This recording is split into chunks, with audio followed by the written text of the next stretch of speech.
छोटे से गांव में एक दादी रहती थीं। उनका नाम था श्रीमती सुशीला देवी। वे अपने परिवार में सबसे बड़ी थीं और उनका बहुत सम्मान होता था। दादी बहुत घमंडी थीं।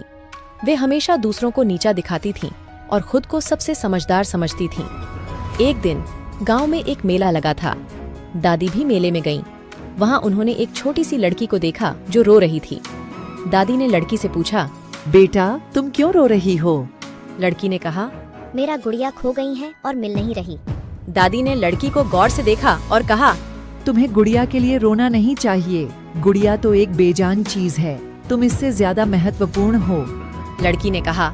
लेकिन दादी, गुड़िया मेरी सबसे अच्छी दोस्त थी। दादी ने कहा, तुम्हें दोस्त बनाने के लिए गुड़िया की जरूरत नहीं है। तुम अपने परिवार और दोस्तों के साथ खुश रह सकती हो। लड़की ने दादी की बात नहीं मानी और रोती रही। दादी गुस्सा हो गईं और उन्होंने लड़की को डांट दिया। दादी के डांटने से लड़की और भी ज्यादा रोने लगी। तभी वहां एक बुजुर्ग महिला आईं। उन्होंने दादी से पूछा, आपने इस बच्ची को क्यों डांटा? दादी ने कहा, यह बच्ची एक गुड़िया के लिए रो रही थी। मैंने इसे समझाया कि गुड़िया के लिए रोना बेकार है, लेकिन यह नहीं मानी। बुजुर्ग महिला ने कहा, आपने सही कहा, लेकिन आपका तरीका गलत था। बच्चों को प्यार और समझदारी से समझाना चाहिए। बुजुर्ग महिला ने लड़की को प्यार से समझाया और उसे एक नई गुड़िया दी। लड़की खुश हो गई और उसने दादी से माफी मांगी। दादी को अपनी गलती का एहसास हुआ। उन्होंने लड़की से माफी मांगी और उसे गले लगा लिया। दादी ने अपनी गलती से सीख ली थी और अब वे सभी के साथ प्यार और सम्मान से पेश आती थीं। एक दिन गांव में एक बड़ा कार्यक्रम आयोजित किया गया था। सभी ग्रामीणों को कार्यक्रम में शामिल होने के लिए आमंत्रित किया गया था। दादी भी कार्यक्रम में गईं। वहां उन्होंने देखा कि कुछ बच्चे एक खेल खेल रहे थे। खेल में बच्चों को एक दूसरे के साथ सहयोग करना था।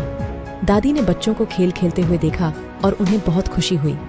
दादी बच्चों के पास गईं और उनसे पूछा, क्या मैं भी आपके साथ खेल सकती हूँ? बच्चों ने हाँ बोल दिया। दादी बच्चों के साथ खेल में शामिल हो गईं। उन्होंने बच्चों के साथ मिलकर खेल खेला और बहुत मजा किया। दादी को बच्चों के साथ खेलकर बहुत अच्छा लगा। उन्हें एहसास हुआ कि बच्चों से सीखने के लिए बहुत कुछ है। बच्चों में एक विशेष प्रकार की ऊर्जा और उत्साह होता है जो हमें जीवन में आगे बढ़ने के लिए प्रेरित करता है। दादी ने बच्चों से दोस्ती कर ली। वे अक्सर बच्चों के साथ खेलने और बात करने के लिए जाती थीं। बच्चों ने भी दादी को अपना लिया। वे दादी को अपनी दादी की तरह प्यार करते थे। दादी अब पहले जैसी घमंडी नहीं थीं। वे अब खुश और मिलनसार थीं। उन्होंने अपने जीवन में एक नया अर्थ ढूंढ लिया था।